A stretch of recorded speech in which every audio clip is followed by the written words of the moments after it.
Dewan Pengurus Wilayah 6 Persatuan Perawat Nasional Indonesia 4 DPW PPNI 4 menggelar musyawarah wilayah di Takengon, Aceh Tengah.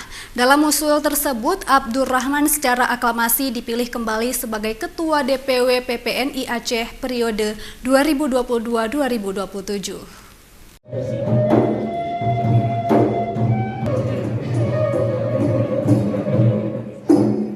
Tari Munalo, tarian tradisional Gayo, menyambut peserta musyawarah wilayah 6 Dewan Pengurus Wilayah Persatuan Perawat Nasional Indonesia DPW PPN 4 Aceh di Hotel Grand Bayou Hill, Takengon, Aceh Tengah.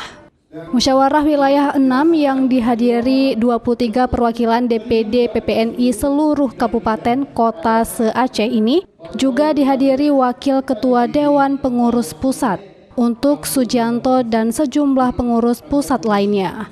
Acara ini dibuka secara resmi oleh Wakil Bupati Aceh Tengah Firdaus.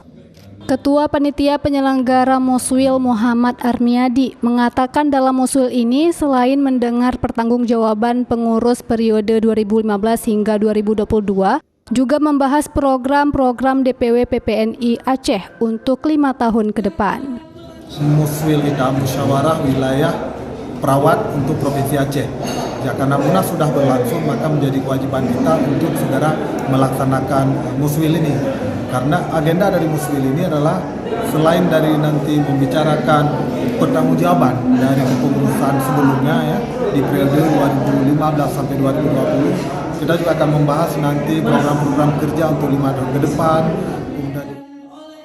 Dalam usul tersebut, dari 23 perwakilan pengurus kabupaten kota se-Aceh, 1 peserta absen dan 22 peserta lainnya memberi dukungan suara kepada Abdurrahman.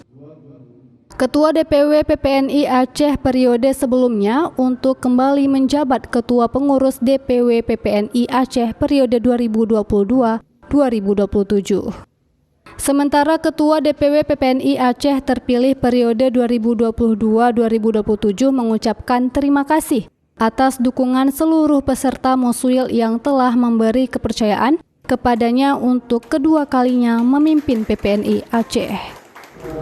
Pasti itu akan meneruskan program-program sebelumnya, bahwa kita akan terus bermitra dengan pemerintah dan bahwa kita akan terus memperjuangkan kesejahteraan pemerintah, baik mereka yang bekerja di pemerintah maupun yang bekerja di swasta. Dari Kabupaten Aceh Tengah, Yusradi, iNews melaporkan.